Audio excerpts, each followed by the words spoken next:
Hi, everyone. Welcome. It's really amazing to see so many people at this event. So good evening, good afternoon, wherever you are. My name is Saiba Verma. I'm an assistant professor of anthropology here at UCSD. We are coming to you from the unceded territory of the Kumeyaay Nation. So we're very grateful to the Kumeyaay people for safeguarding this land. We're so delighted to be hosting this event. Let's talk about anti-Blackness in the South Asian, Asian American, and Pacific Islander community. And I want to first thank our sponsors, the African American Studies Program, APIMEDA Program and Services, the Asian American and Pacific Islander Studies Program, the Black Studies Project, and the South Asia Initiative. And a special thanks to our amazing South Asia Initiative coordinators, Shriya Malpani and Siddhi Salunke, as well as the wonderful AAPI staff, Kumi, Anna Marie, and Daphne at APIMEDA for all their hard work in putting this event together. We couldn't imagine a more pressing moment to have this conversation about anti-Blackness. We are in a moment of national and global reckoning and shock in which many of us are wondering, how could it possibly be this close? How is it possible that support for xenophobic and racist policies seem to have grown in the midst of a pandemic and looming economic crisis?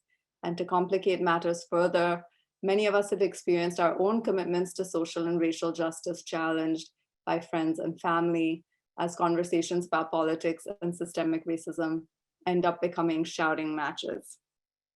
Our motivation for hosting this event emerged from conversations with South Asian and Asian American undergraduate students over the summer who described how difficult it was for them to have conversations about anti-Blackness, police brutality, and racism with their family members when the BLM protests were at their peak.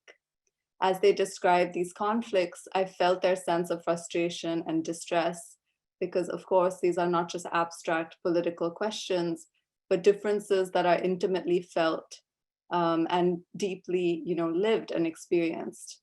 These are our families, we love and care about them, and yet we often find ourselves at an impasse when we try to stage these kinds of conversations with them. So we're really excited that our panelists today will help us think about and strategize ways of moving forward, of working with and through difference. Where do we go from here?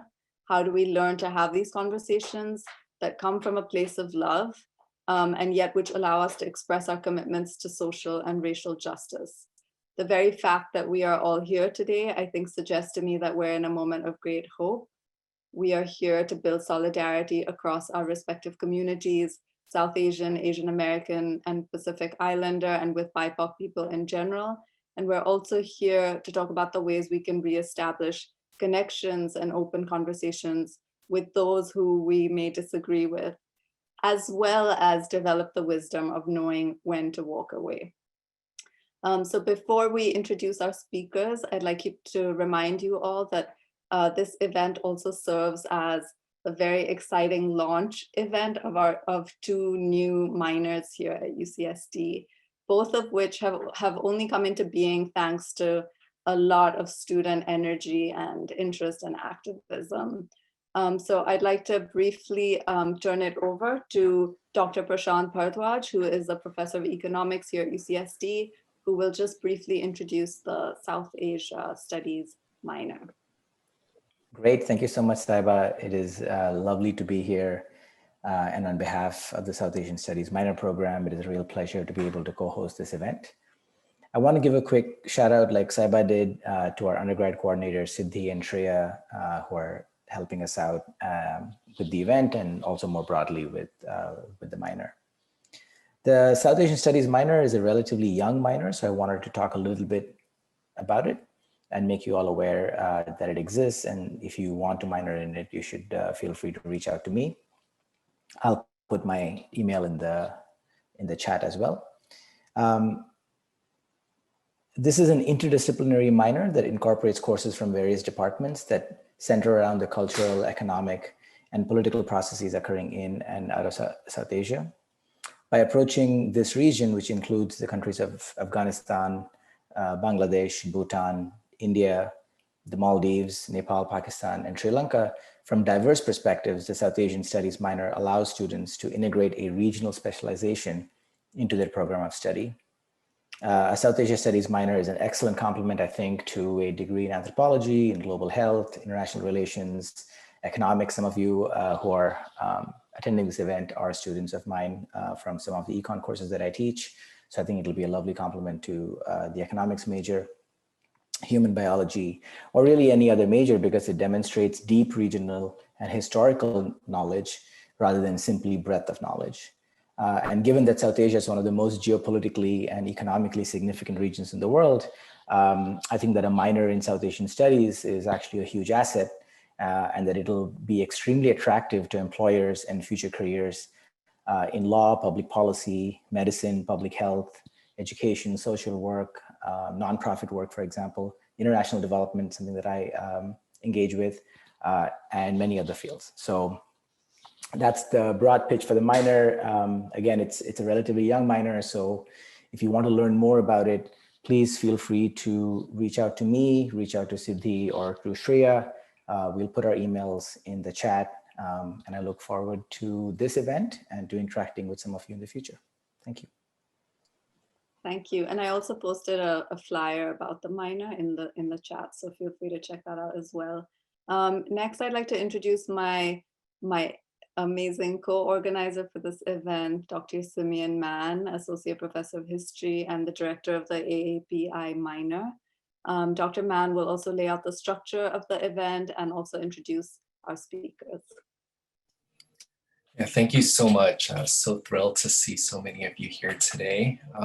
I just want to say a few quick words and begin by acknowledging our students, their tireless and invisibilized labor, without which the Asian American and Pacific Islander Studies program would not be possible. In particular, I want to acknowledge the queer and trans API students and alum who played a leadership role in the Coalition for Critical Asian American Studies and who have been organizing and advocating for this program for so many years. Now that the program is here, the work continues because there is so much work to do. When the program was approved this summer, we were in the midst of renewed global uprisings against anti-Blackness and state violence. On our own campus, the Black Student Union had issued their own statements condemning anti-Blackness and systemic racism and putting forth concrete, practical solutions to addressing them, including getting cops off campus and radically reimagining notions of safety and care. So that's just to say that the timing of everything is a crucial reminder of the necessarily expansive, intersecting, and coalitional nature of our struggles. And it is our hope that today's conversation can play a part in that struggle by giving us the language for addressing anti-Blackness within our own communities. So before I introduce our speakers, I just want to say something about this space. We chose to have this as a meeting instead of a webinar in order to try to create a sense of community, right? So if you feel comfortable and are able, we invite you to turn on your video, keep yourself muted. You should also feel free to use the chat as you are to react to what you're hearing, right? But if there's anything inappropriate, we will kick you off.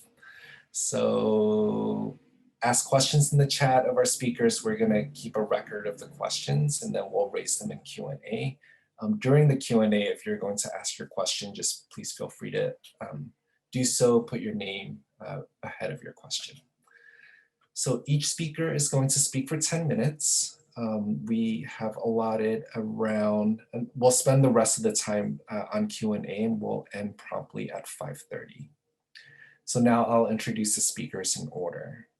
So first we have Anneeth Hundle, who is an assistant professor of anthropology and Don Kaur Sahota Presidential Chair of Sikh Studies at UC Irvine, and affiliated faculty with the Religious Studies program, the Departments of Asian American Studies and Gender and Sexuality Studies.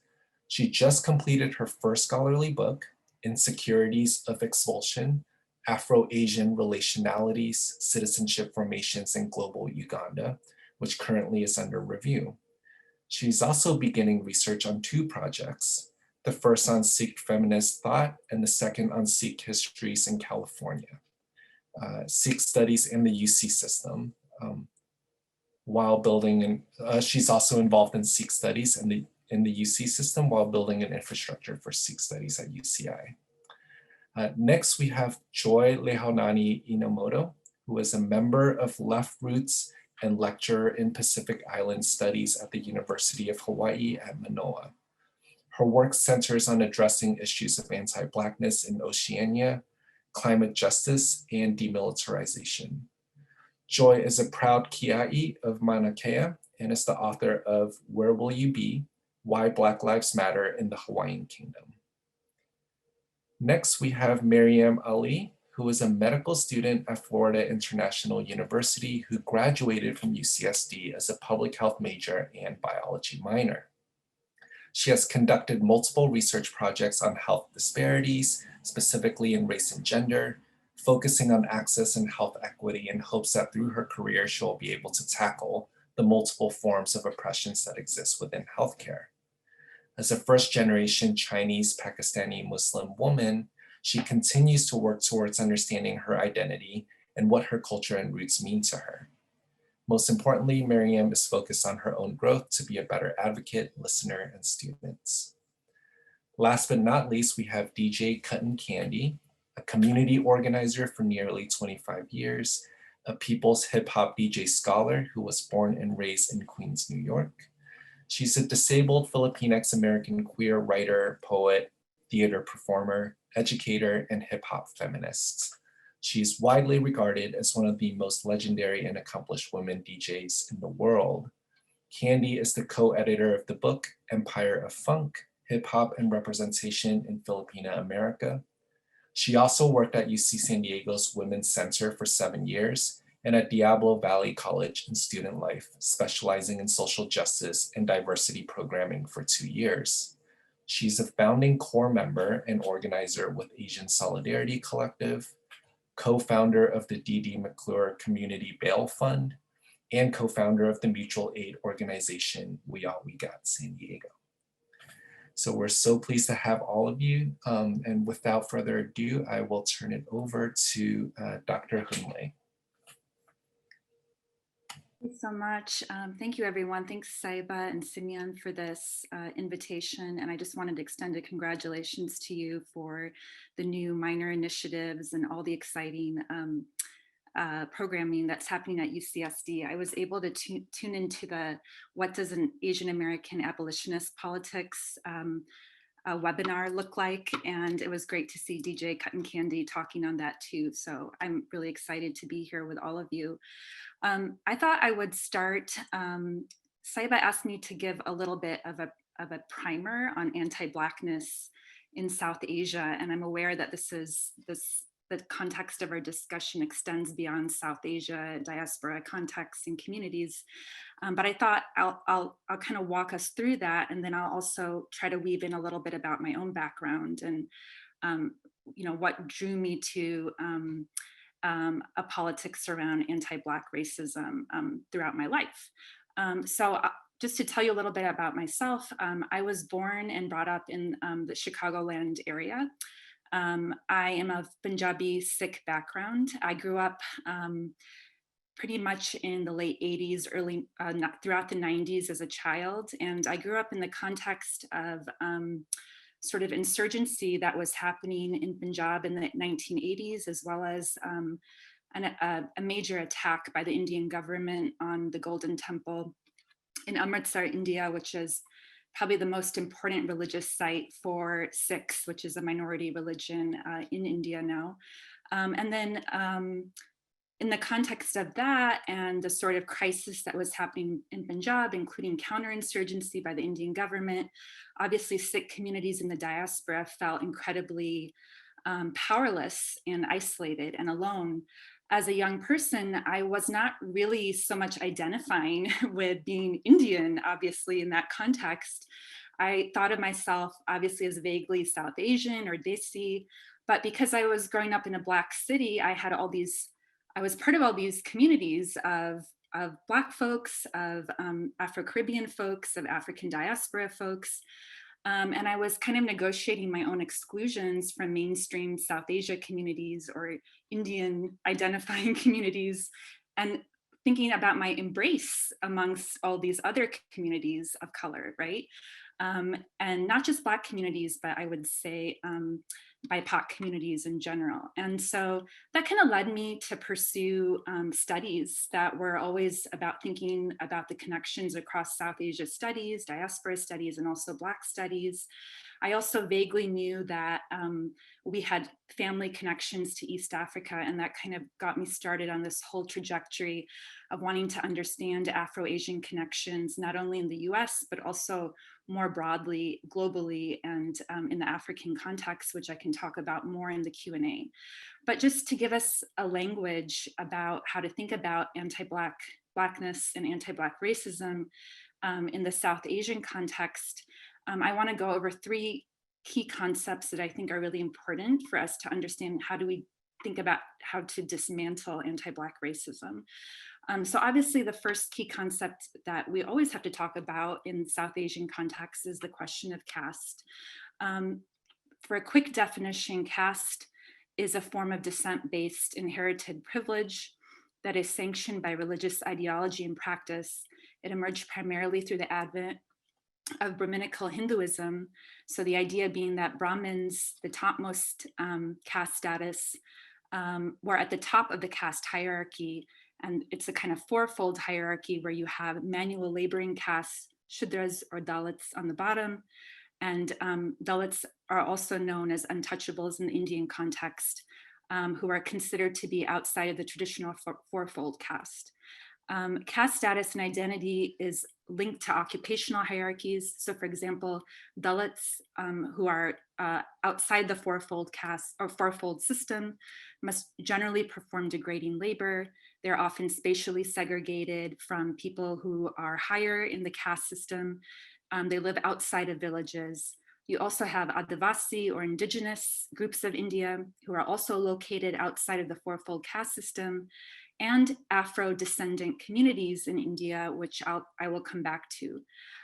But those African descendant communities, like indigenous Indian communities, are located beyond the pale of the existing caste system. So they're so external of the 4-fold system. And I think it's also important to point out caste is a system that's hierarchical, it's unequal. It's built upon the basis of in what we South Asianists would call Brahminical supremacy.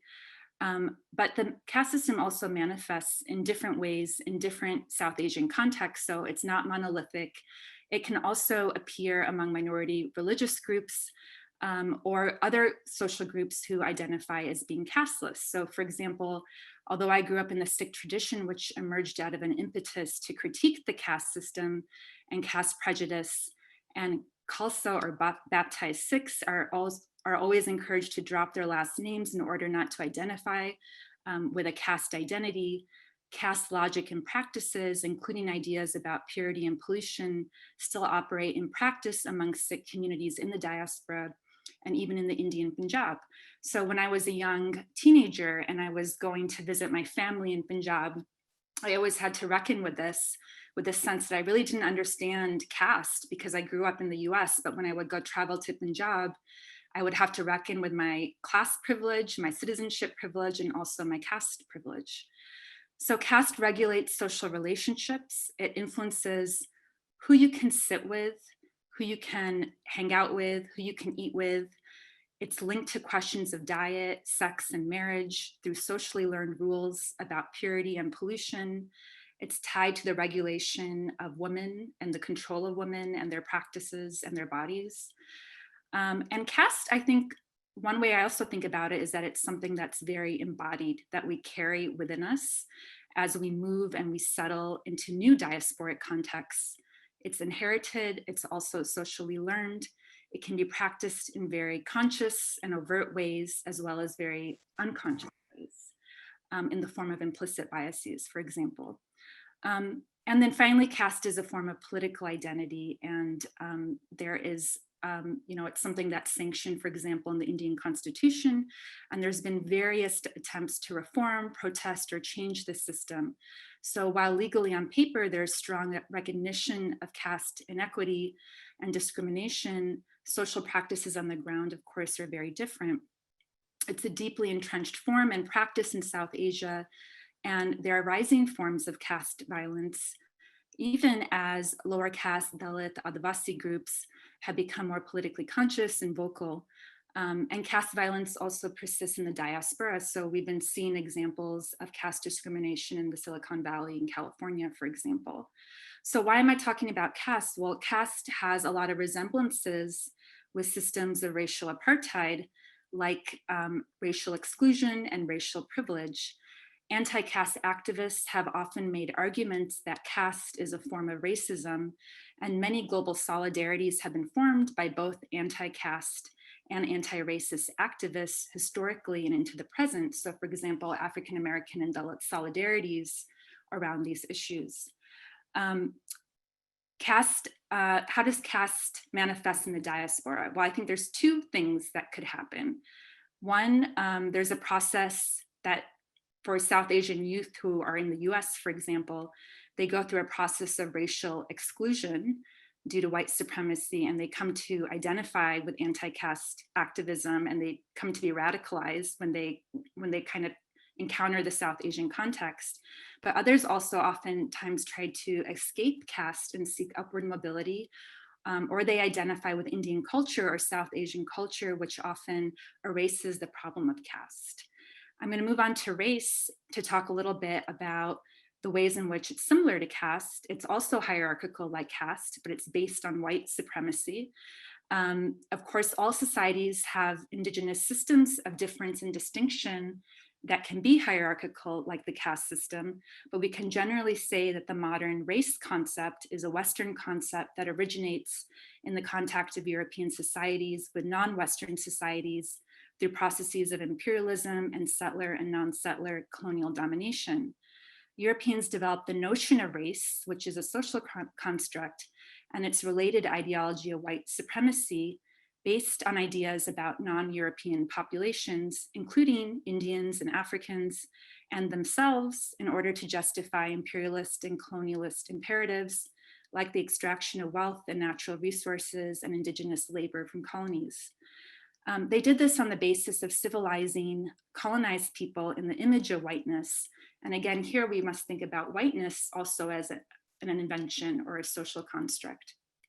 So I think it's important to think about the ways that it's not just people's physical bodies that are racialized or made racially different, but according to race thinking, whole geographies, climates, cultures, languages, practices, and ways of being are racialized. So in my discipline, the anthropologist Michel Wolf-Trio, he reminds us that Europeans remapped and reordered the world into an international or a global hierarchy of races, colors, religions, and cultures. So we really have to think about a global racial system constituted on the basis of white supremacy and anti-Black racism that impacts the ways in which we see, feel, and perceive the world, right? And so I think anti-Blackness, that term emerges specifically from this Afro-pessimist school of thought that argues that we have to think ontologically about race. So this idea that Blackness comes to be associated with the impossibility of being human in a modern world system structured by white supremacy that is premised upon the social death of Africans, African diasporic and Black people. And certainly if we think about the foundations of even modern philosophy that kind of grounds, the contemporary university or the UC system, for Enlightenment era philosophers, Africans were considered to be outside of history. They were considered to be completely uncivilized, unlike Indians or people from the South Asian context. Within that racist logic, that meant that Asians or people from the South Asian subcontinent were afforded some humanity and civilization as compared to their African counterparts. So we should really think about the way that a racial system was crystallized in relation to a caste system in the colonial period. So those are like the two kind of systems that are overlapping that I want you to think about when we consider anti-Blackness in South Asian communities. The third key concept, of course, is colorism, which is a process of discrimination that privileges light-skinned people over their dark-skinned counterparts. And we can also, again, consider how colorism was linked to the emergence of the Brahminical caste order in South Asia, but it also became entrenched through the social structure of race that emerged through Western colonial and imperial processes. So we see a kind of caste race ideology that's also constituted by practices of colorism. And one important point to make about colorism is that it's not just about beauty or aesthetics, but skin color is a powerful determinant of political, social, and economic power in South Asian societies, including things like access to healthcare. So even healthcare determinants can be determined by skin color. So the main point by outlining these three systems, caste, racism, and colorism, is to suggest that they work together in South Asian and diasporic contexts to produce anti-Black racism or anti-Blackness among South Asian communities. And so I would say it's not enough to say that South Asians only practice caste prejudice or only an American style racist prejudice against Black people, but I would say that South Asian communities actually practice a kind of distinctive form of anti-Black racism that emerges from the intersections of these three systems or logics of casteism, racism, and colorism. And actually there's a new scholarship now that's trying to complicate this more. So there's new ideas about, for example, racialized casteism. So instead of kind of substituting race for caste or vice versa, or arguing that South Asia doesn't have a race problem, it only has a caste problem, we actually have to really think about race as being a central problem in the South Asian context. I'm almost out of time, but I just want to talk a little bit in a more grounded way about what this looks like. So in my experience, in terms of doing research and having family in India and also the diaspora context, I've often found specifically in India, in Punjab, which would be my home state, oftentimes people have very little knowledge of Africa or African diasporic communities abroad. Africa is often perceived as uncivilized, as backward, as savage, as primitive. At the worst, I've heard stereotypes or assumptions or imaginations that Africans are cannibalistic, just some really awful things. I have found that oftentimes Indians have little knowledge about their own African descendant communities that they live next to and nearby, because they're so discriminated against, just like indigenous groups and Dalit communities, right? So in fact, India has African descendant Siddhi communities who live in Western Gujarat. There's also Afro-descendant people in Sri Lanka. They're very marginalized in mainstream Indian society. There are oftentimes negative stereotypes and associations afforded to African and Black people, including ideas of them being lazy, criminally minded, culturally backward, prone to violence, unintelligent, sexually promiscuous.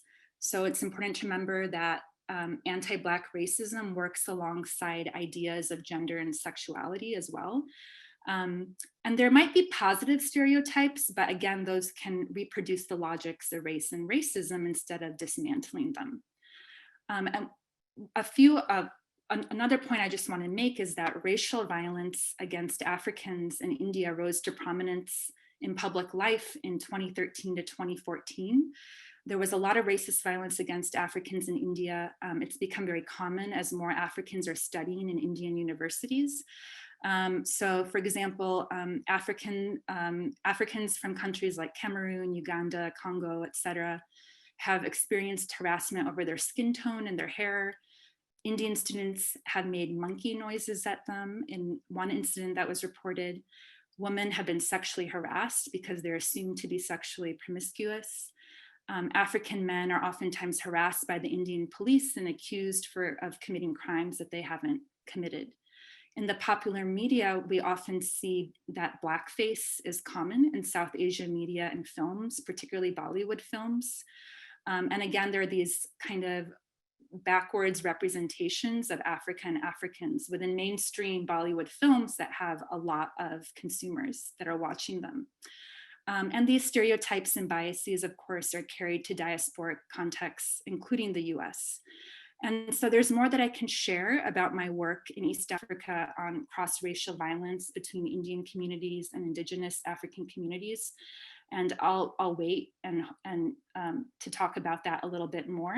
And I can also discuss a little bit towards the end what my thoughts are about Afro-Asian possibilities and what are some of the possibilities and limitations of that, both in the South Asian context, but also perhaps in the US or even our Californian context. So I'll leave it there so other folks have time to talk. Thank you so much, Anneeth, for that really informative presentation. I just want to remind everyone to feel free to ask questions in the chat, and we'll call on you during the Q&A. So our next speaker is Choi Inomoto. Choi, if you will please do us the honors. The floor is yours. Aloha mai kako. My name is Choi Lehaunani Enomoto. I live here in Hawaii. I just wanted to give a brief breakdown of my genealogy. And I think that when I explain my genealogy, it informs how we think about the complication of addressing anti-Blackness within not just Asian communities, but Pacific Islander communities.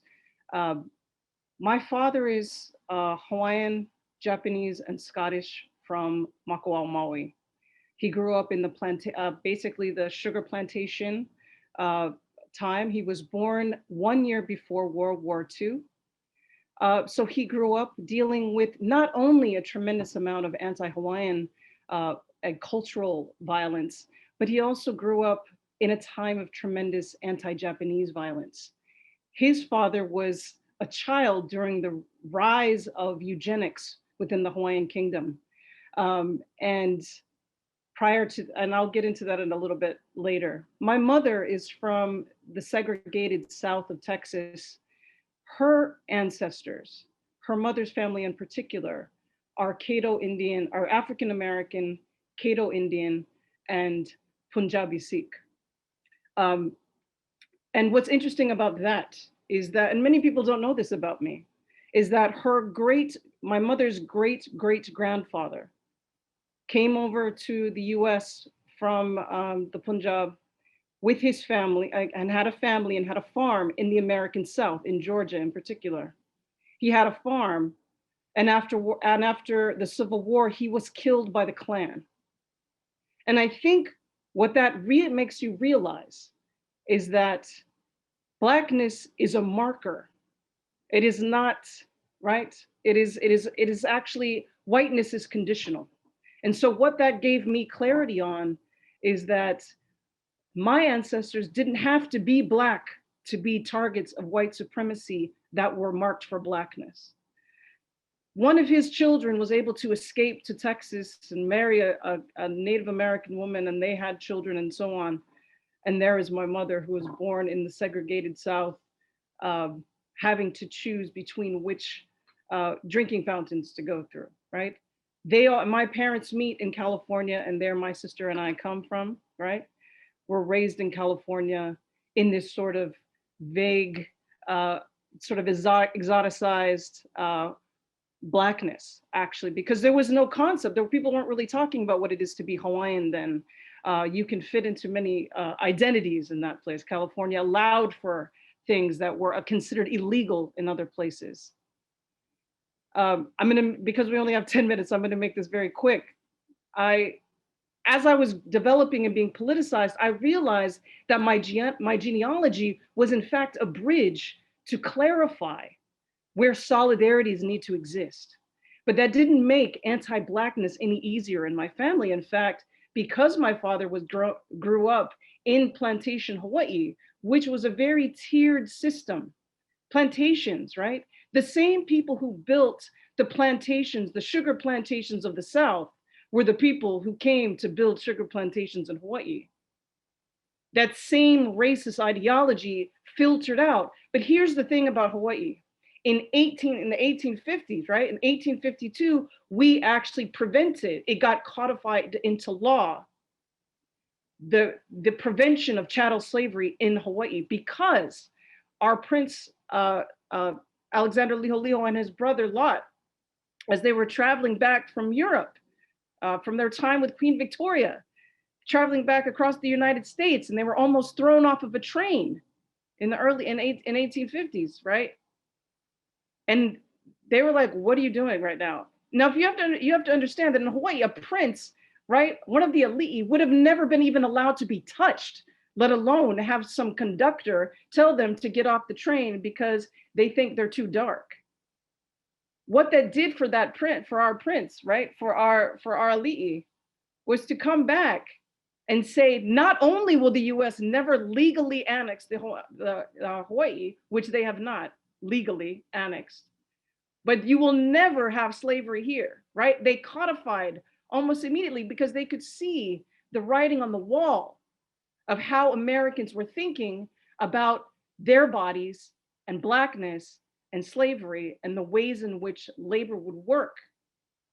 So those same racist ideologies, which are coming in through whalers, they were coming in through Captain Cook, they were coming in through, and even through this tiered plantation system. So what people have to understand is that the plantation system would put, say, Japanese workers at the top, right? The first was like Chinese, right? Then you had the Japanese workers. Then you've got Filipino and, Puerto Rican and Portuguese workers. Now, the Portuguese workers were really shocked that they weren't going to be lunas, that they weren't going to be the bosses, right? But a lot of racist ideologies come through our Portuguese folks. A lot of racist ideologies come through Japanese ideas around white supremacy. So white supremacy works in many multiple forms within these communities. The plantation systems, while look very Asian in Hawaii, the white supremacy mirrors, right? And so what things that people forget, one, that Hawaii is a contested space. It's a site of struggle. It is not just for your vacation, right? And it is also not Asia, right? But there are many Asians that live here, and that plays into a lot of issues around anti-Blackness.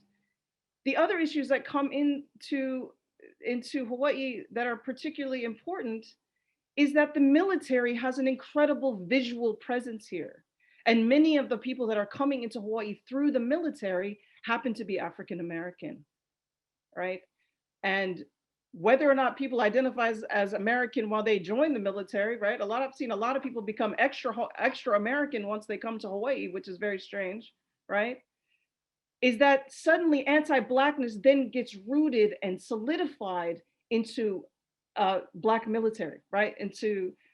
So when you think about Hawaii as being an illegally occupied territory of the United States, meaning that it has never legally annexed the Hawaiian Islands, right? It took Hawaii by joint resolution, which means that it is an illegally occupied space. When you identify your occupier, and that occupier is holding a gun with the military, and you are also Black, that doesn't help, right?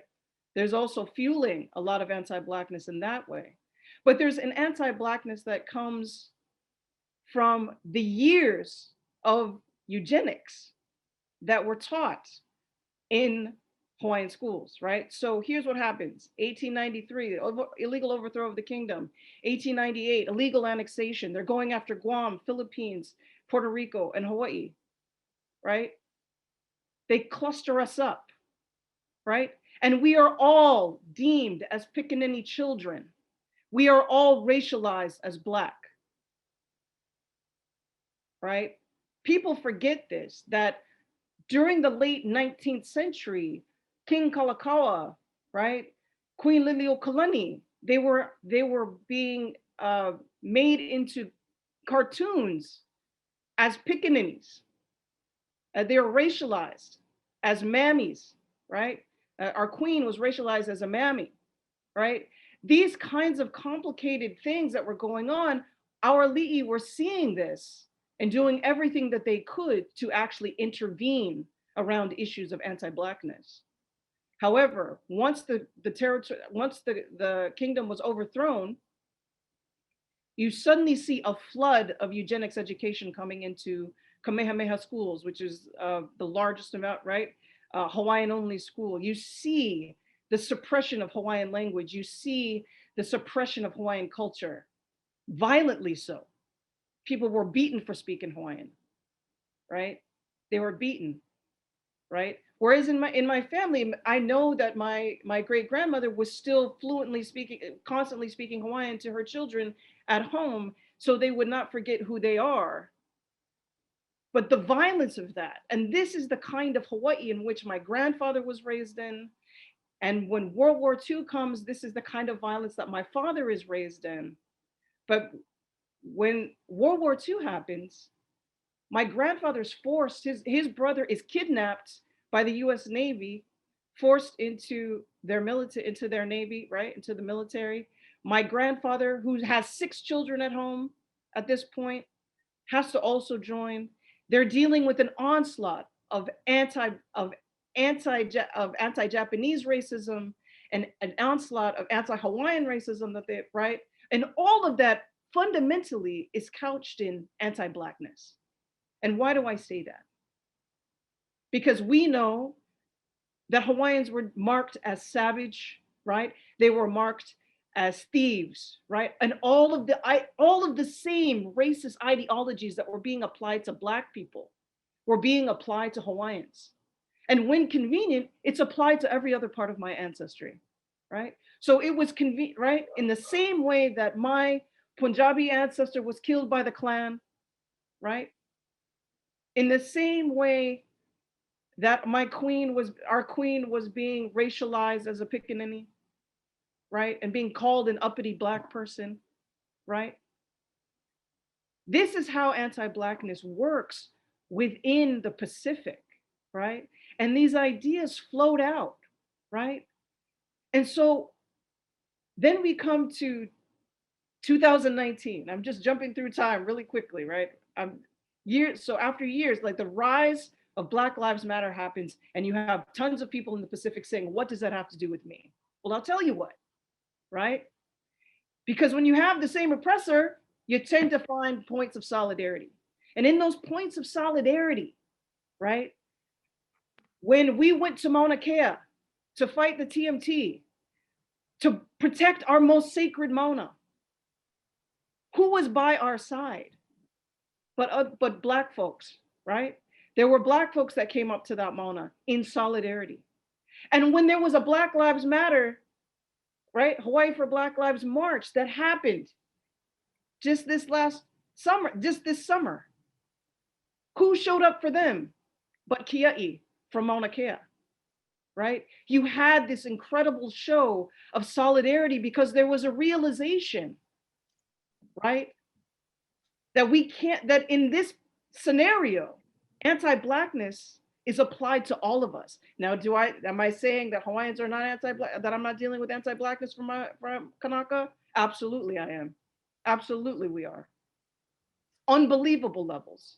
But you have to think about those years of eugenics. You have to think about those years of plantation. You have to think about those years of occupation and all of the influence that's coming into the kingdom, right? And all of the Americanization, right?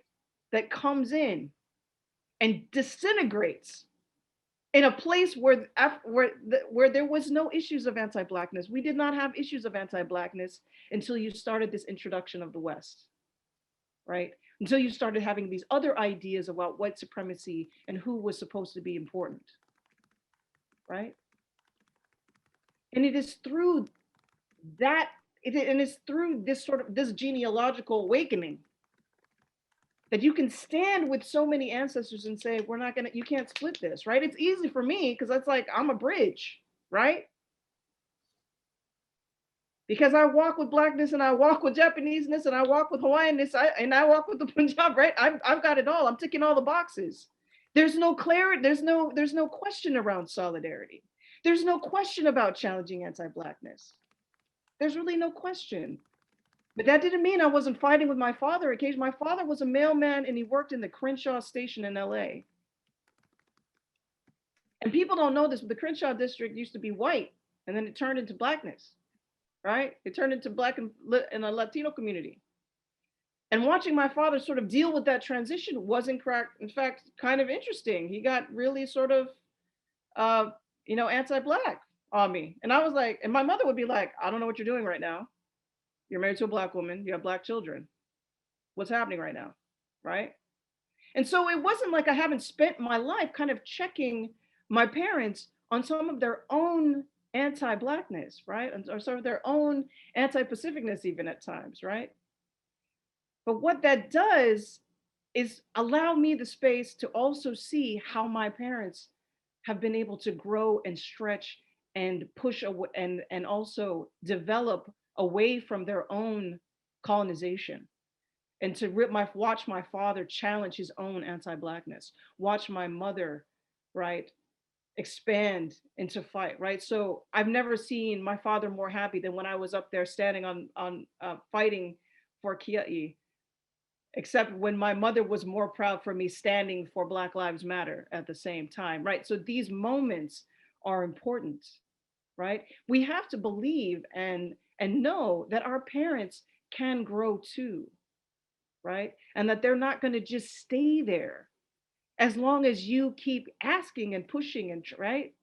And if it's not about changing their heart, it's about saying, let's get, you know what I mean? Like, you're not going to change people's hearts and minds necessarily, but you do have a responsibility to have these conversations with your parents.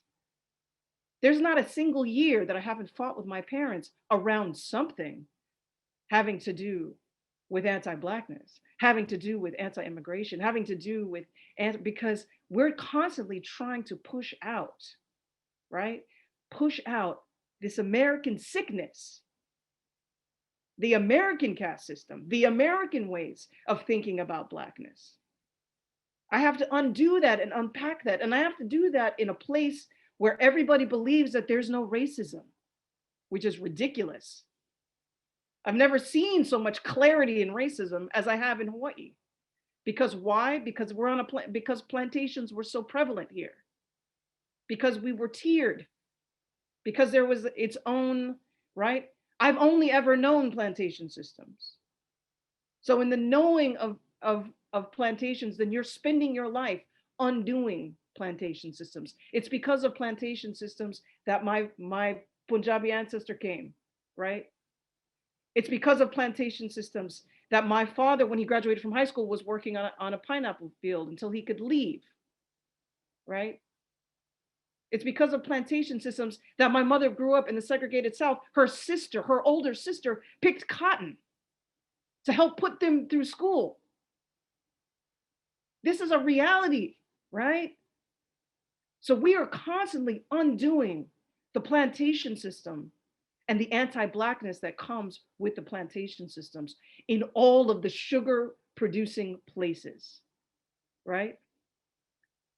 In all of the sugar producing places, we are dealing with anti-Blackness, right? And I'm not even getting into how this touches like Samoa or other parts known as Melanesia, right? How this impacts Fiji and New Caledonia and Solomon Islands and all these other, right? And PNG and West Papua, right? That's a different kind of anti-Blackness. But that's the same European ideas around anti-Blackness. So I know I'm running out of time, but I'm gonna just sort of leave that there, that when we think about anti-Blackness, that as we challenge our parents, trust that our parents will grow with us. That as you gain things, they gain things. Mahalo. Thank you. I'll pass it off. It's amazing. Thank you so much, Joy.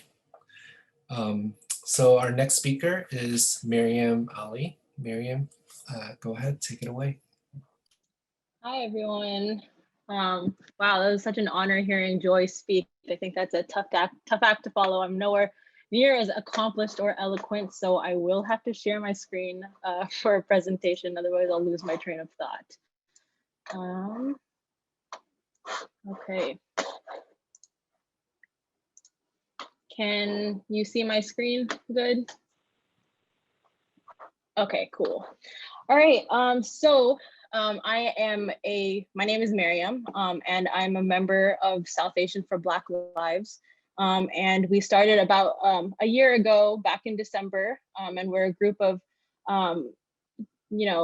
young 20-year-olds who started a program back in the Bay Area Ohlone land dedicated to addressing anti-Blackness within our own South Asian community that me and a couple of close friends had grown up with our whole lives and witnessed anti-Blackness being consistently perpetuated.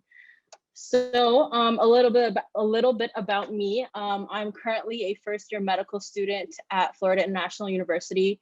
I have an upcoming exam in 2 days on Monday. So I know this is my break, and I'm actually really, really happy to be here and to be listening. And I graduated from UCSD actually 2 years ago. And it's such an honor to be back here speaking to you all. So most of my work has been done around health disparities. Right now I'm working with diversity and inclusion committee on addressing curriculums in medical schools to address or to create a safer environment and a more helpful environment to minority students. So that's just a little bit about me. And I want to start off this presentation with a quote that reinforces something that Anneeth actually mentioned earlier about South Asians' own special brand of racism that is many times different from what we see as American anti-Blackness and racism. So the quote goes, "At times we have allied with Black people and other communities of color, choosing to identify as distinctively non-white and have therefore faced similar racism from the white establishment. At other times, we have embraced the role of model minority and allowed ourselves to be hailed as the good ones, dark-skinned people who appear to have functional family lives and worth ethics, as opposed to the dysfunctional African American community, told to serve as role models for Black people to follow. It is in this role that some of us have sided with the white establishment and have reinforced anti-Black racism. Unfortunately, we often come to America with our own special brand of indigenous anti-Black racism. Centuries of British colonial racism plus millennia of casteist colorism have colluded to create a deep suspicion of anyone who looks African in South Asian culture." So I think this defines very well the complicity and role that we as South Asians play in upholding white supremacy and in perpetuating anti-Blackness. And therefore it becomes critical to understand our role and actively be a part of the work to address and dismantle white supremacy and anti-Black racism. So this is the cycle of oppression. So I wanted to go through a couple of definitions. My presentation is not as narrative and not as storytelling and brilliant as Joy's, but it's rather a little bit more informative. And I want to provide you with some key definitions that are important in understanding how anti-Black racism is demonstrated now. So these are some key definitions of the cycle of oppression. Oppression is defined as policies, practices, norms that systematically exploit one group, a target group, by another group, considered the dominant group, for the dominant group's benefit. Following oppression, you have the development of a stereotype, which is a fixed image or trait widely believed to represent all members of a particular community. And then when you have stereotype, it develops into a prejudice, which is a preconceived opinion or attitude that is not based on reason or actual experience and often connected to perceived identity. Prejudice then leads into discrimination, which is the action or practice that excludes or disadvantages an individual or group based on perceived identity. And from discrimination, you have institutionalization, which is embedding or reforming practices within the structure of an organization or culture. This is intended to change human behavior and outcomes. And finally, you have internalization, which is to accept and embody a norm, value, attitude, or behavior established and reinforced by cultures, institutions through socialization, active learning, or unconscious assimilation. Now, I want to give you an example of the cycle of oppression to help understand it better with a little bit of context. So I've decided to use the education system since I am speaking at University of California.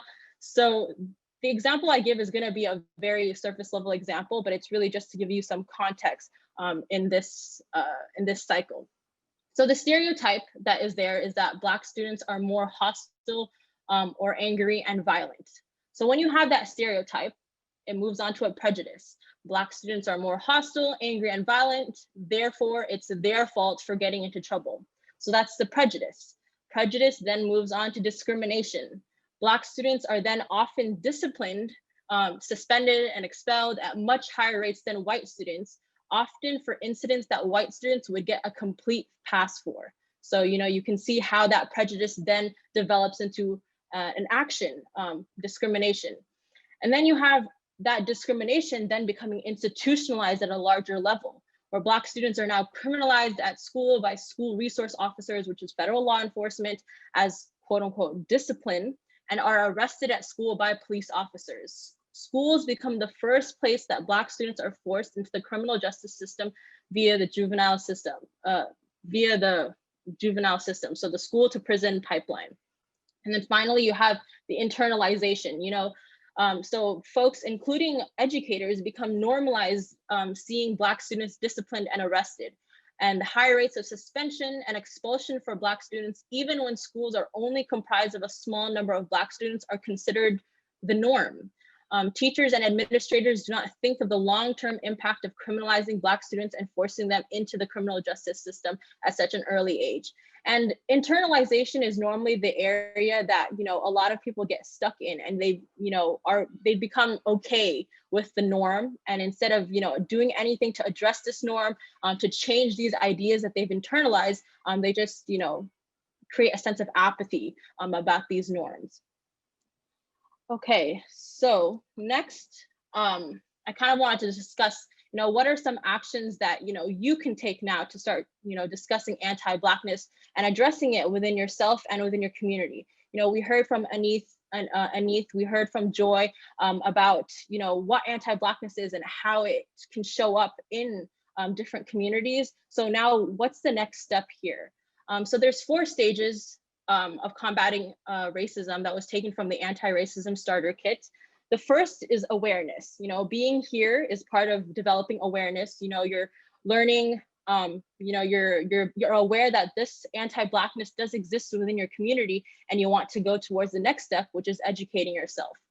So educating yourself on topic means reading about the history of anti-Blackness and seek anti-racism resources. And there's so many out there. I mean, especially after the Black Lives Matter protests in June and May, and after the murder of George Floyd, Breonna Taylor, and Ahmaud Arbery, so many different organizations have come up with a very comprehensive list of resources for you to, check out and learn more and read and educate yourself. And I think it's important that when we're talking about educating yourself, we don't put the burden of educating on the Black community. You can't expect the Black community to sit there and walk you through why our system is anti-Black, why certain actions are anti-Black.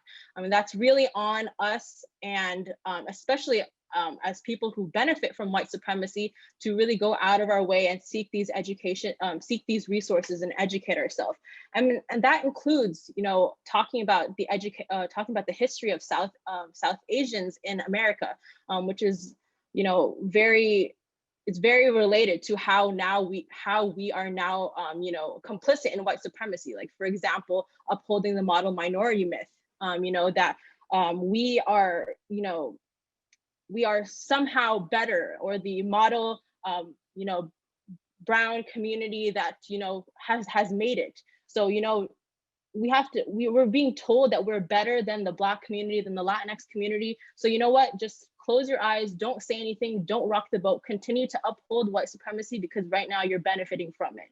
But, understanding that logic is very, very flawed, because historically, with things such as the Immigration Act of 65, where, you have South Asians coming into the country, based off of this selective immigration policies, where only professionals or folks with technical skills are allowed or South Asian folks with technical skills are allowed into the US.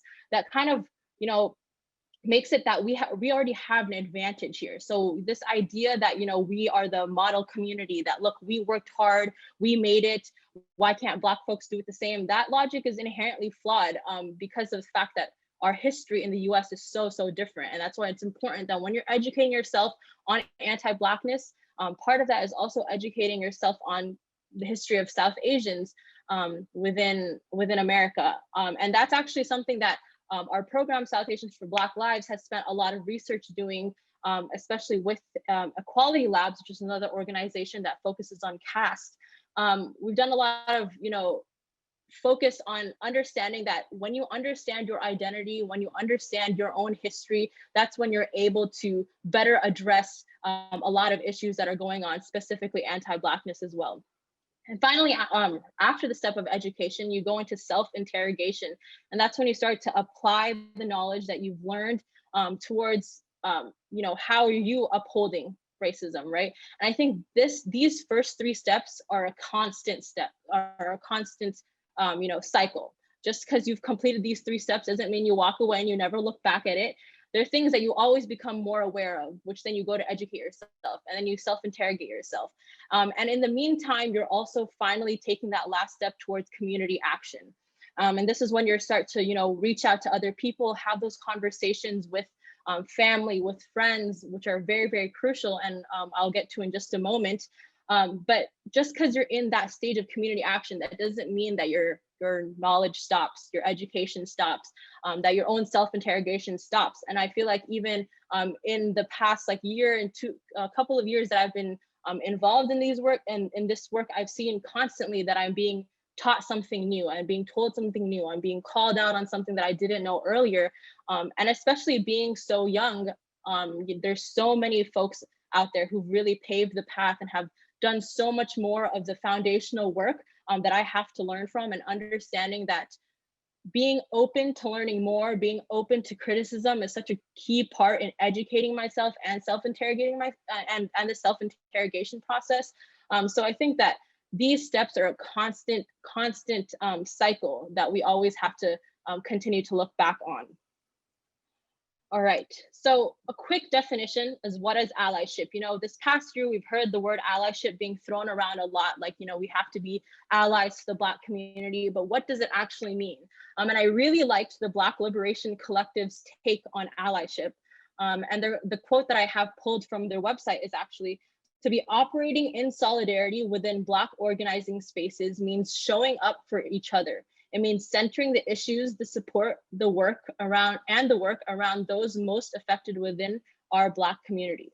And I love the phrase operating in solidarity. And I think that's something that I've actively actually tried to replace using allyship and actually using, or being an ally, and used it and using the word operating in solidarity, because that's a more action-based term. You know, I'm not claiming allyship with no action to follow it, but instead I'm saying I'm operating in solidarity by blank, right? You're forcing yourself to follow up whatever you're saying with an actionable statement. And then Roxane Gay also had a really good quote on allyship as well, which is, Black people do not need allies. We need people to stand up and take on problems born of oppression as their own without remove or distance. We need people to do this even if they cannot fully understand what it's like to be oppressed for their race or ethnicity, gender, sexuality, ability, class, religion, or other marker of identity. We need people to use common sense to figure out how to participate in social justice. And the truth is that allyship is difficult. You know, we are all in Eurocentric structures. I'm in healthcare, and it's very, you know, with eugenics, with the history of healthcare, with the fact that healthcare is literally built on the back of Black bodies. All this is part of, you know, the fact that a lot of the structures and institutions built around us are Eurocentric. So sometimes we can find ourselves at an impasse, you know, like, what does allyship look like in our spaces and in our different communities? So I've decided to quickly highlight the difference between a good ally and an effective ally, right? And a good ally, you know, we show up to marches, we post about Black Lives Matter, we donate, but we don't actively do anything to dismantle the system. So what does it mean to now switch from being a good ally to being an effective ally? And that's about doing the emotional work, but also taking action. You know, what are you willing to take responsibility for in your spaces, no matter what it is? Whatever career path that you're going down to, I promise you, there is levels of anti-Blackness that exist in those fields. And, you know, it's now your responsibility to take those on and to address it. And it's also examining your own role and your own ability within those spaces, right? And for example, I would say that if you're given a speaking opportunity where you believe that a Black person's better suited for it, it means passing the mic, right? If you see like some inequality in promotion, you know, promotions that happen at work, which is very common, especially in nonprofits, you know, speaking up about things like that. There's so many different ways and different privileges that we have that we can leverage to actively address and dismantle anti-Blackness. So quickly, I just want to go over tips for facilitation. Now, Joy had mentioned earlier that it's really on us to consistently try to talk to our families. And trust me, I feel like I've been having these conversations with my family since like the moment that I heard and learned about anti-Blackness when I was younger. I felt like it was a constant battle with my mom, with my dad, with my aunt, with my uncle, with everyone at the dinner table in Thanksgiving. I felt like that's really the conversation that is very, very, very difficult to have. So we actually had a couple of volunteers within our organization come up with a website. It's linked below on the PowerPoints, essayforblm.weebly.com, where they give a wide variety of templates on how to host these conversations with family, with friends, and you know, they give a couple of tips for facilitation, which I would like to go over really briefly right now. And the first tip is calling in versus calling out.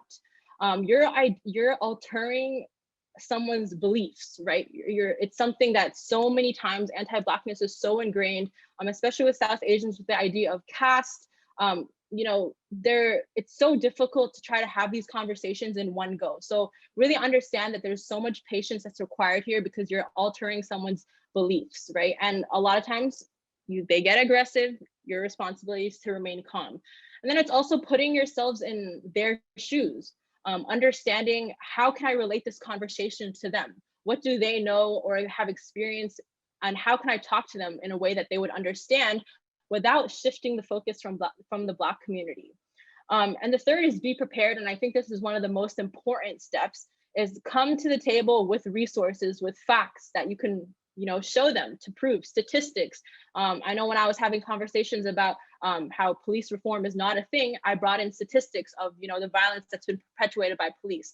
Why is reform not going to work? I brought articles, I brought papers. It wasn't just, you know, I'm just telling you, so believe me. It was, here's the facts. Let's have a conversation about it. And then the fourth thing is, don't lecture, converse. When you start to lecture, people tune you out. They don't want to talk about it. They don't want to listen to you. So it's really about a conversation. And when it is a conversation, there'll be a turning point in the conversation where you start to think that this is going nowhere. And I suggest that that's the time when you step back and you come back to these conversations. These are not one-time conversations. These are conversations that go into years of talking. And it's understanding that following up and making sure that you're remaining calm, that you're only doing it when you know that this is a beneficial conversation, is going to be really helpful. And also taking into consideration your own mental health when having these conversations as well. It could be really taxing, it could be really draining, and understanding that, hey, I need to take a step back. I'm really not trying to antagonize my entire family right now at the dinner table. So you know what, I'm going to take a step back and we'll follow up in this conversation, you know, a week from now. Yeah, so following up, brainstorming, and then keep it going. Support Black-owned businesses. There's so many movies, TV shows, books, podcasts. Like I said, there's endless amount of resources online for you to look at.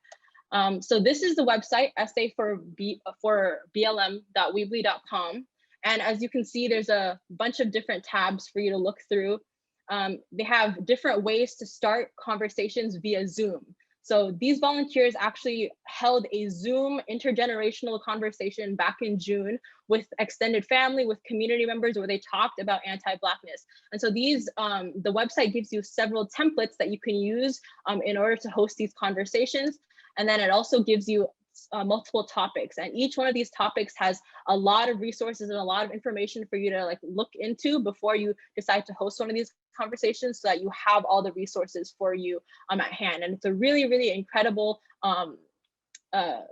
resource that I definitely recommend.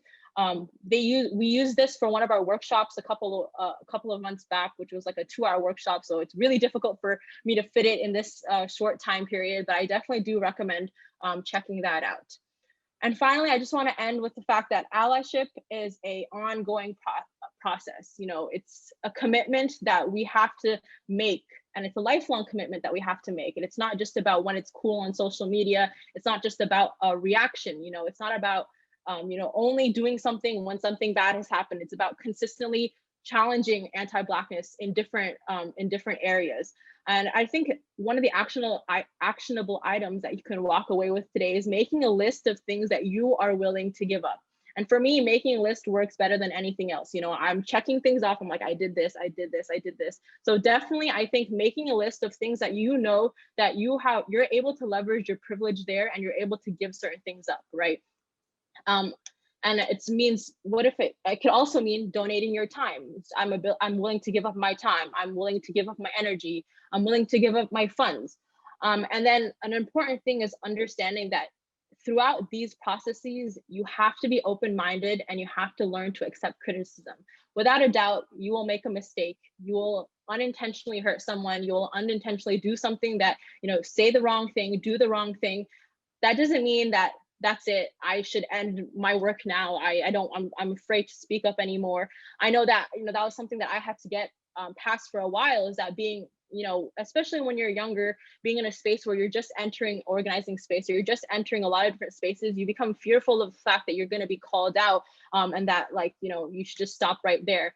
But I definitely think that being called out, or, you know, listening to other people has helped me grow so much in my own education. So I think that that's one of the most important things, is understanding that learning and being accepting of criticism. And sometimes criticism is not going to come in the form that you want it to come in. It's going to come in harsh forms, and it's going to come in, you know, ways that you don't expect. But it's really on us to be able to handle it, you know, regroup, and then come back stronger and learning more as well. So the last thing is that in every phase that you're in your life, you play a different role. And I'm going to give just a little bit of a, you know, a personal space, or a personal experience for me, what that role looks like to me, right? As a pre-medical student, I remember that, like, all I was just completely obsessed with getting to med school. Like, my life was about getting into med school. I was like, everything is about getting into med school. But things are different once you get into med school. You know, life is no longer about getting to med school now, because you're here. And it's understanding that there are things that are more important than just about, you know, once you get into med school, now what? What is your life going to be about? And I realized that putting my time and putting my energy to, you know, be a part of spaces like this was part of why I felt like I was able to keep my mental health sane. Med school is without a doubt extremely, extraordinarily challenging. And if I didn't have spaces like this to really reflect on things outside of academia, I think I would definitely, my mental health will drastically fall. So I think that it's really about what you choose to prioritize in your life, what you choose is important. And if you choose that this understanding of, like, allyship, understanding of operating in solidarity is something that you want to incorporate in your life, I promise you that you can make it happen.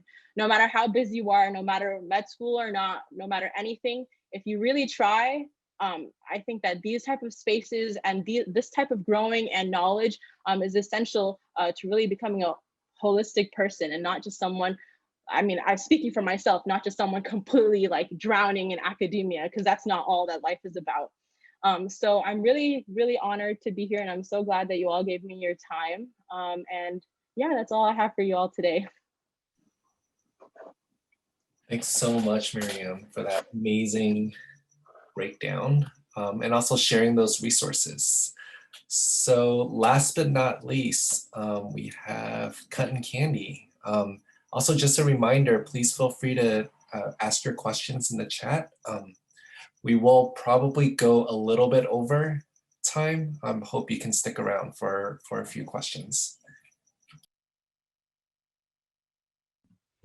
Hi, everyone. Thank you so much. My name's Kandi. You could call me Kandi. Pronouns are she, her, hers. I want to take a moment to be grateful for the space that has been given here to all of us.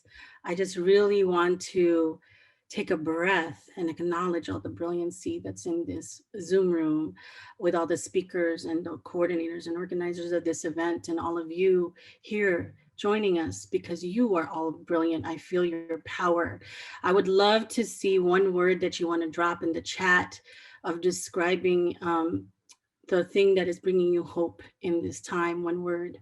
I really want to acknowledge every single person in this room and that I see you. It is in this time that I'm appreciative of the land acknowledgement earlier on, and also how I acknowledge all of you, because it is in this time that I think about my good friend Adrienne Marie Brown, who talks about small is all and small is good. And I know that in these times, it seems like we can't do enough, but you are enough. Your existence here is enough. And I see every single one of you. I may not know you, but I see you and I feel you. In a time of pandemic, I want you to know that I feel you, and more than ever, you are needed in this time. Your love is needed in this time. And I want to acknowledge and honor the love that I have for you and your love for all of us in this moment. So that breath. So one word, everyone a word to share your word of hope that you are holding on to in this time. I would love to see your words.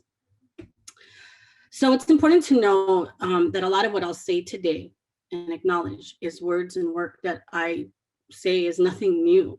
It's based on the legacy of folks that I have learned from, ancestral leaders that have came before me, Black abolitionists, Black feminists who came before me, countless and so many to name. If I were to name specific people who have mentored and guided me, it would be people like Rosa Clemente, Tarana Burke, the Malcolm X grassroots movement, Black and brown people in hip hop who have politicized me with the critical consciousness I have today, including like those of Grace Lee Boggs, Yuri Kuchiyama, Hanani Trask, looking to their work, who have taught me what solidarity looks like and what it should be. And I see your beautiful words. It's giving me all the goosebumps feelings. Thank you.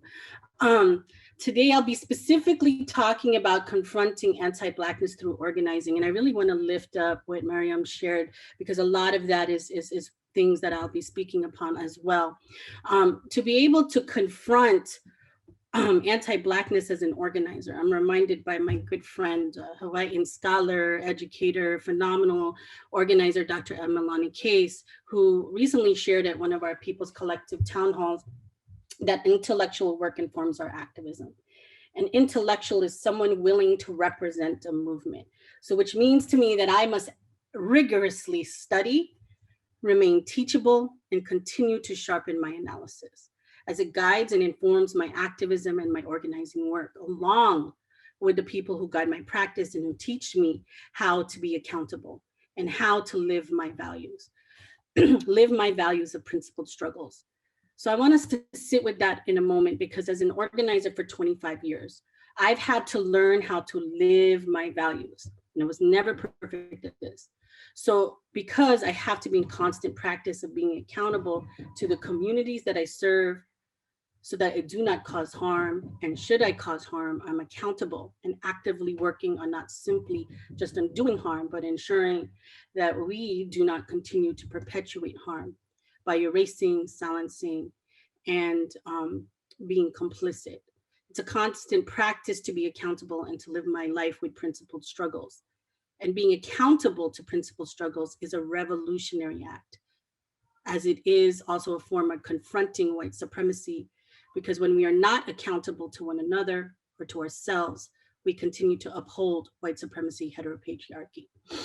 Principled struggle is what will guide us to first acknowledge that Black people and Black communities have been fighting for their liberation every day for over 400 years on this stolen land of Indigenous peoples.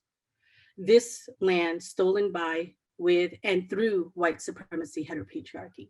So my good friend, longtime organizer and scholar, Scott Nakagawa, a decade ago had stated that anti-Blackness and anti-Black racism is the fulcrum and the blueprint of white supremacy and how it functions.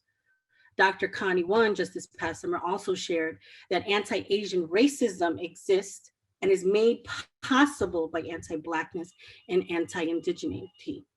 What does it mean for us as Asians, for me specifically as a Filipinx, for me as an Asian organizer, and how in this time I must confront anti-Blackness? Well, it means several things, and my phone is ringing, you hear that? For one, it means to understand that this is more than just some framing that can guide us, but how we must really sit with the ways in which that it brings the most important piece of understanding, humanization. My good friend, Dr. Alison Tintianco Kubala, shared that humanizing pedagogy is not for the faint of the heart because it is all about heart. So when we think about Black Lives Matter, it really asks us to reflect on what matters to our hearts. Which brings me, and I shared this last time I was here with you all, my friend Bettina Love, from the beginning of her book, We Want to Do More Than Survive.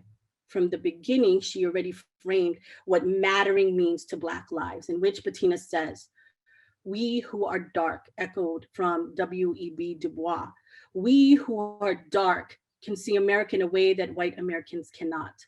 And I state that here to also share that as an Asian American, as a Filipinx, who may and has and does go through different forms of my own oppression, even as I talk about manifest destiny, as my own Filipino people, Filipinx people were racialized by anti-Blackness by the US to position imperialism and colonization, I could never understand or have ever experienced or will ever experience the oppression of Black folks. So when we think about that, I also think about the philosopher and scholar Paulo Freire, where he has a dialectical approach talking about knowledge and the human ideal and a deep commitment to the liberation of the oppressed.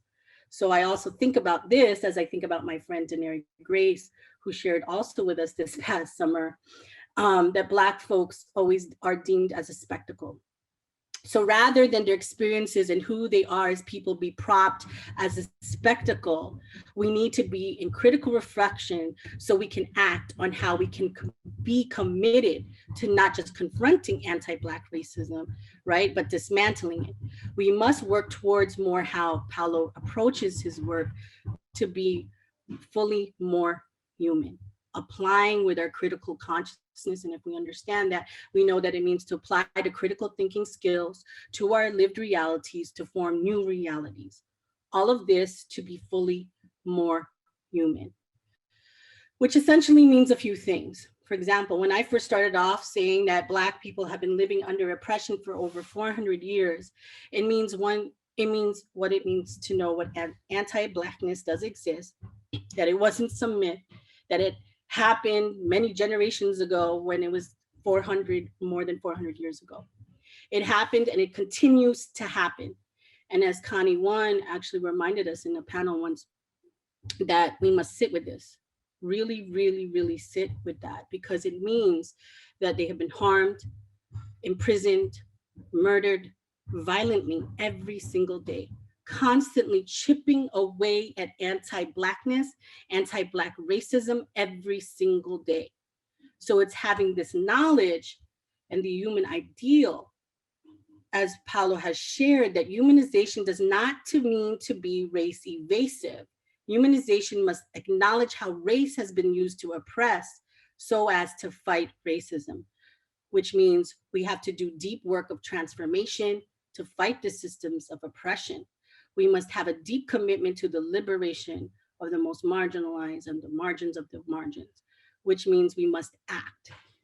We should all know, of course, Professor Wayne Yang, that decolonization is not a metaphor, and neither is confronting anti-Blackness and anti-Black racism. Especially should we understand that anti-Blackness and anti-indigeneity are both a foundation and a pillar to white supremacy, heteropatriarchy.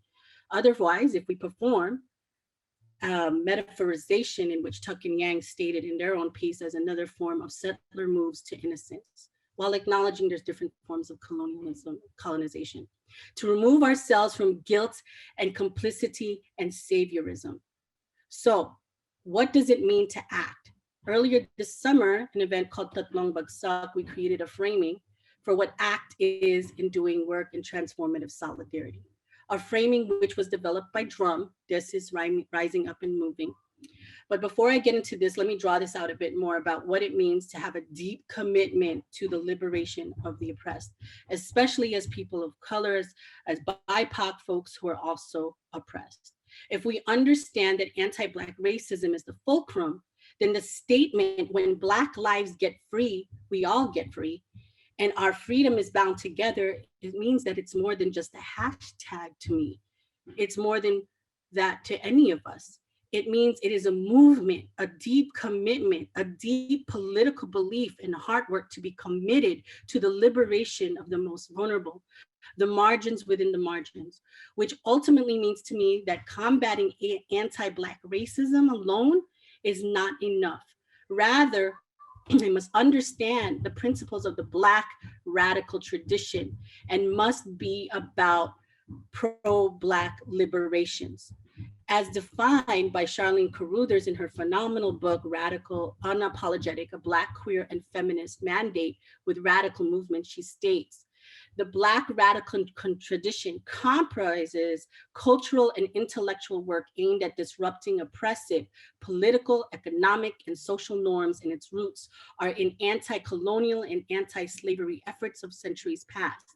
This contemporary era of the Black liberation struggle approaches the dismantling of capitalism, patriarchy, and anti-Blackness in new ways while still being grounded in earlier movements.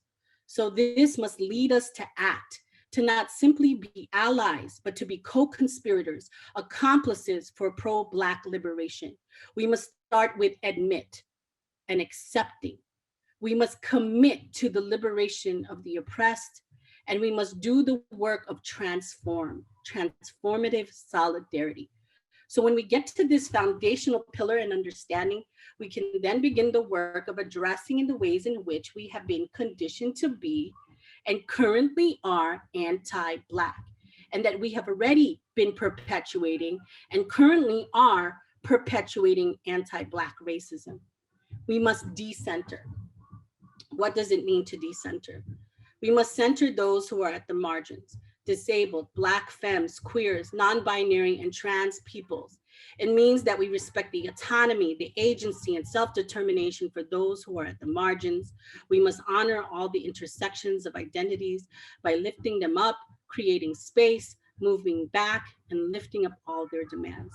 It was Black feminist Bell Hooks' concept of self-actualization, where she talks about recognizing our privileges and our own positionalities. We must do this work of self-actualization, but also move towards a community collective actualization that does more than just acknowledge our privileges, but actually address it by moving towards collective action for collective liberation. So to decenter, it means we must actually go back to the I and reckon with the ways we have been and currently are anti-Black, not with the they have been complicit, but starting with I have been complicit. I have been anti-Black. So we are not exclusive to embodying, enacting, and perpetuating anti-Blackness and anti-Black racism and other forms of oppression. We are not beyond reproach. So we must shed our egos and have a practice of humility to be able to reflect and to admit. It is a daily practice to decenter, to decolonize, and to check our privileges and to examine my own actions. Then it takes work to not just acknowledge, but the work to dismantle anti-Blackness. We must sit with this uncomfortability to confront. We will make mistakes. We are not perfection. Perfection is a white supremacy model that has kept us silent and complicit because we fear not knowing. And Maryam talked to us about this a bit. We fear being wronged. This isn't about bad versus good. This isn't carcerality. As abolitionists, I don't do this naming for punishment. Rather, we name and call a thing because this is about freedom. Bell Hooks taught me this in her work because she has taught us that language and naming gives us the language to articulate how we feel, what we go through, what we dream of, what we aspire. Freedom requires us to go through principled struggle where we actively name the oppression when it happens, to check ourselves and be open to being called in or called out so we can learn. It was Indigenous organizer Sarah Eagle Hart that has stated, if we aren't addressing our traumas, then we aren't addressing the ways white supremacy and colonialism has seeped into our relationships, then we aren't able to grow. And if we aren't able to grow, how can we get to freedom?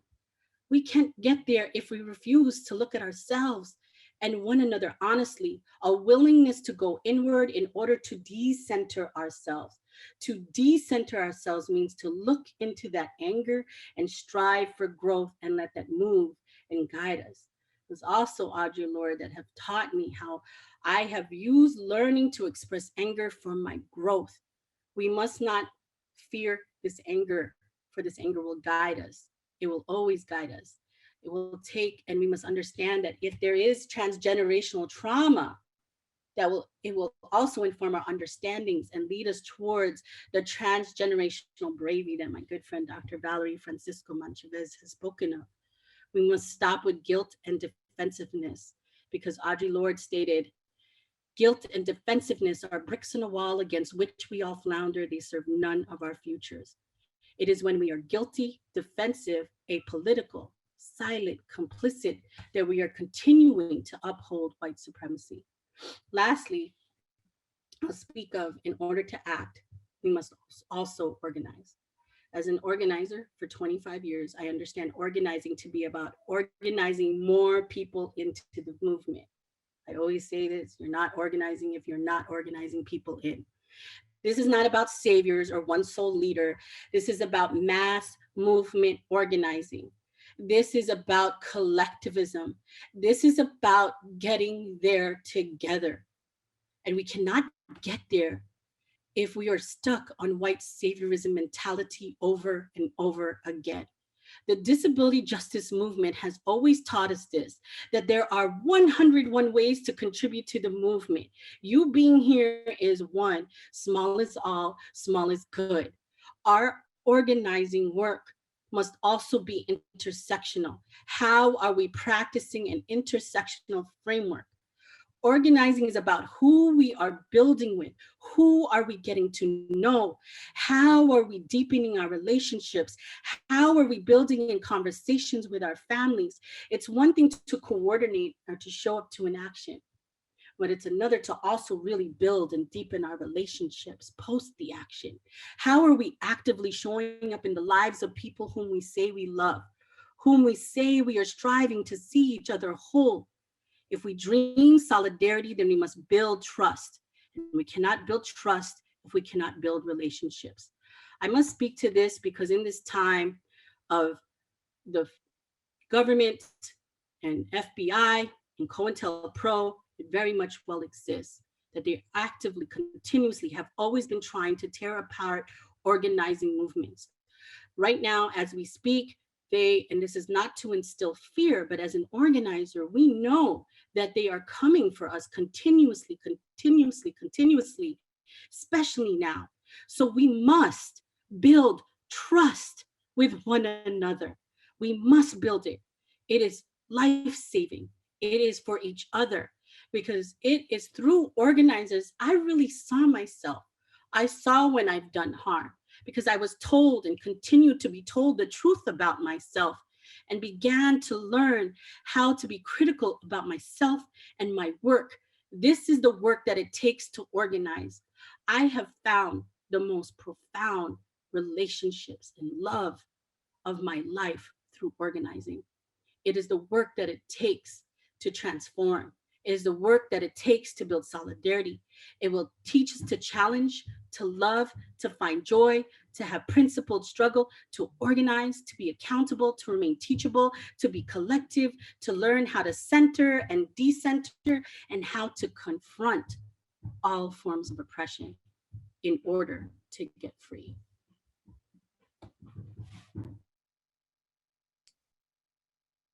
Thank you so much, Kandi. That was such a powerful ending to our conversation. And I just think the message of, all our liberation is tied together was just so beautifully articulated. So thank you so much. I know we are a little bit over time, but we still wanted to make sure that we have a little time for Q&A. So I hope that folks can stick around. So it's sort of open to whoever wants to address this from the panel, but we had a question about what roles can institutions play in fighting these forms of racism, considering that, you know, many of, I think, as you all so beautifully showed, that these forms of anti-Blackness and racism are so deeply embodied, and they're kind of, you know, they're built into the crevices of everyday life and social relations. So do you think there is a role for institutions, and what do you think that role could be?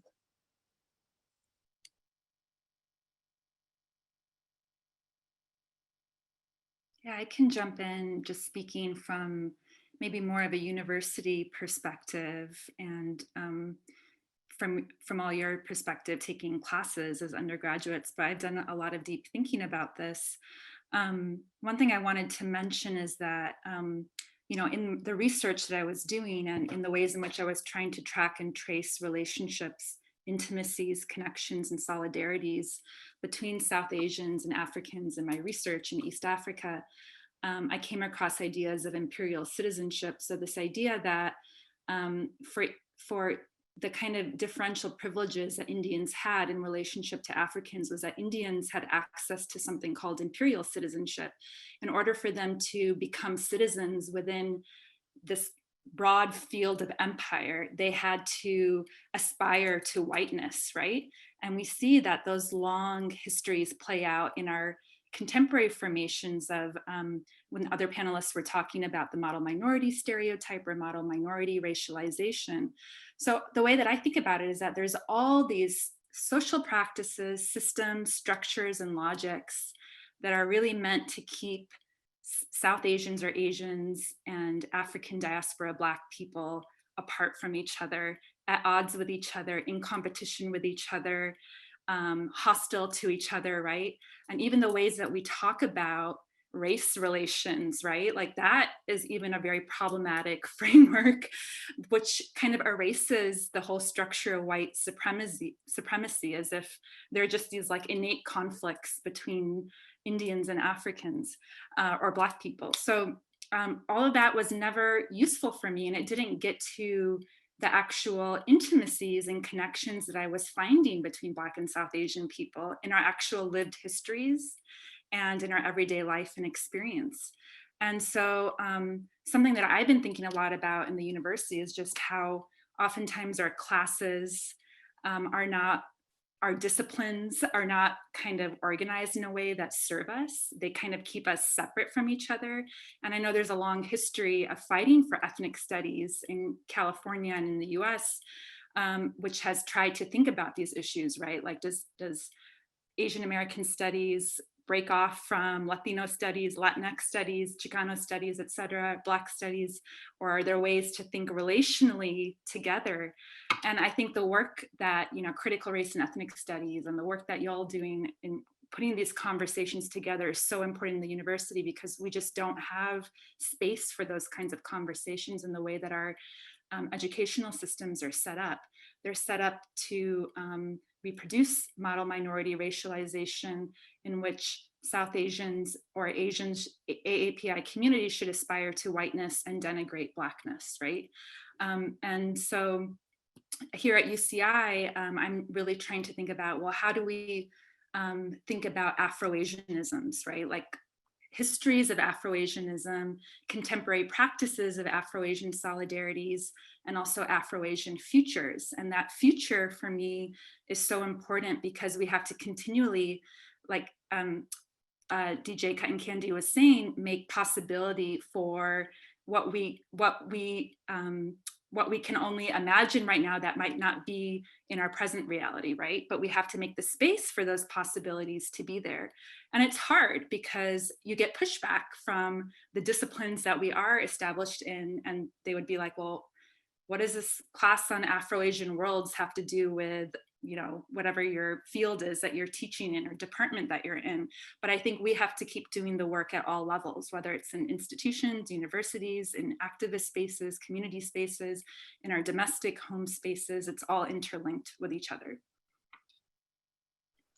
Yeah, and actually, that's a really good point. I kind of want to add to that in a different perspective, as in like the medical education perspective.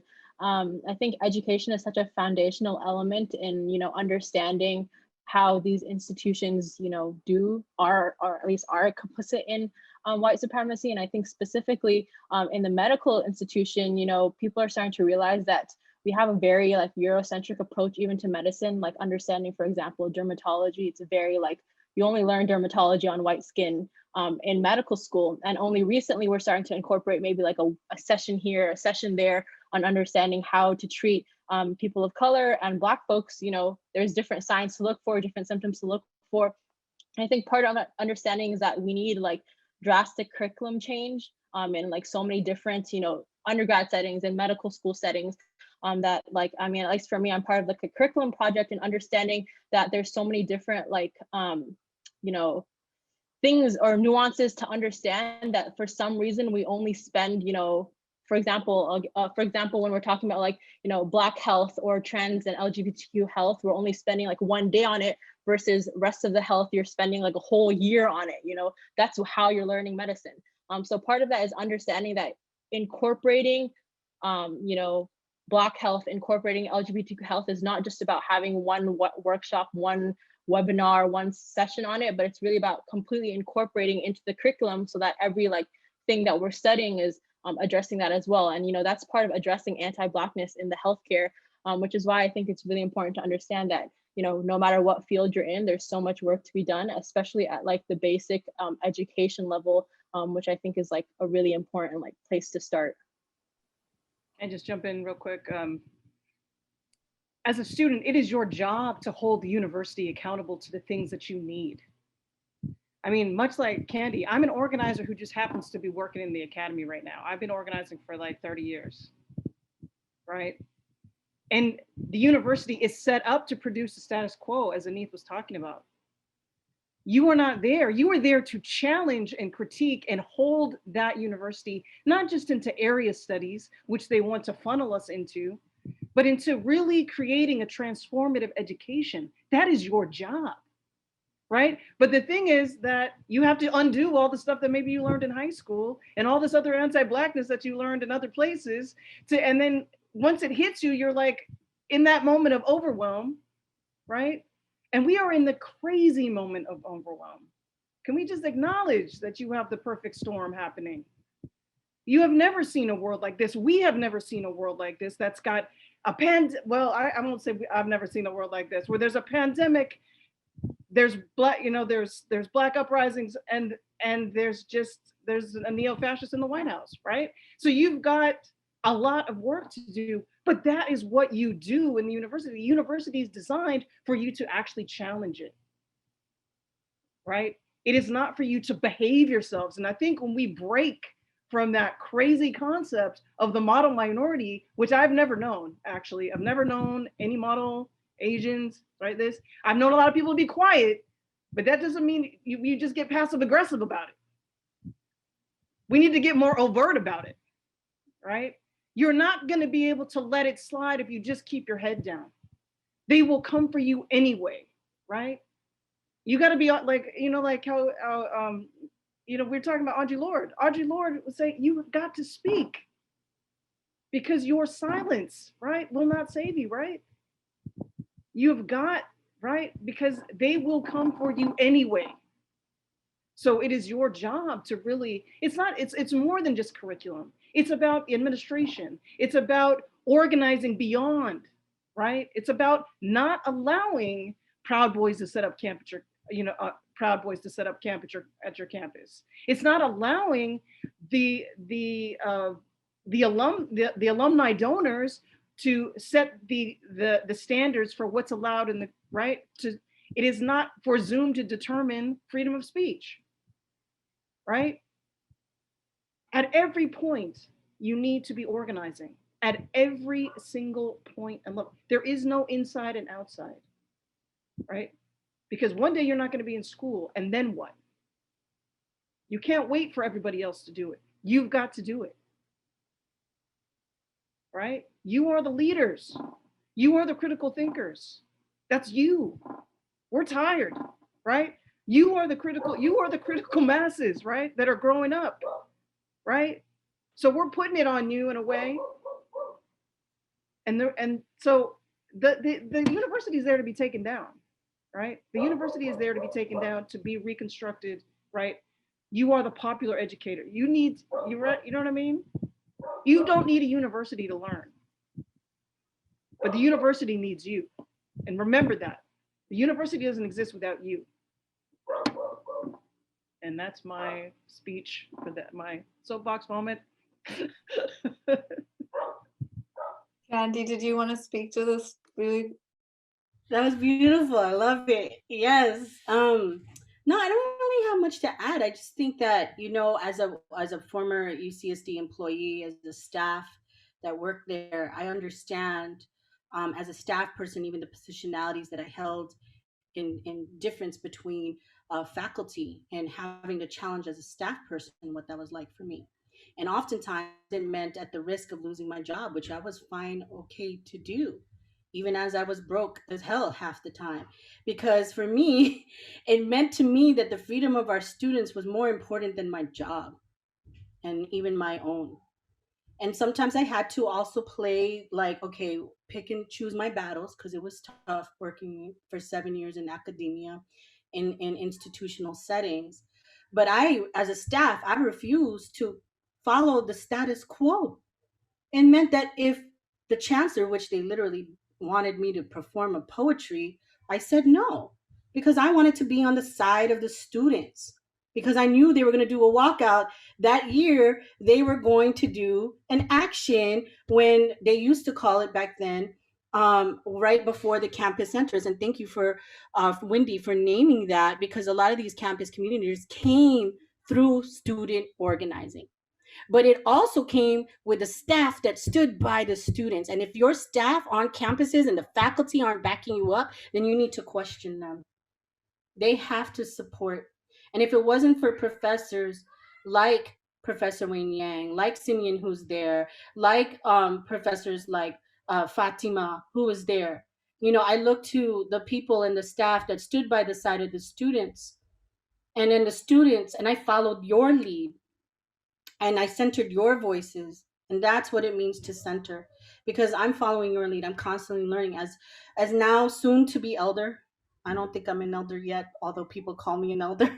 I follow this generation. You are taking us into heights that I have not seen yet in my lifetime, and I'm so empowered by all of you.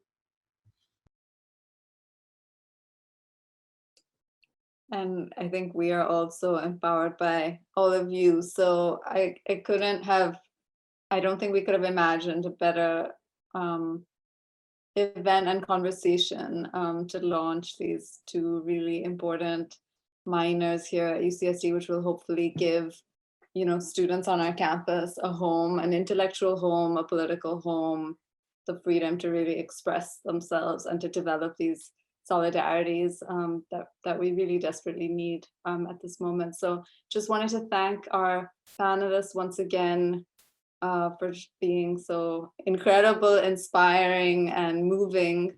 And I wanted to thank all of you for being here as well, and for staying late and hanging in there for this whole conversation. So thank you so much. And yeah, let's hope we can change the path that we're headed on. So thank you, and good night, everybody.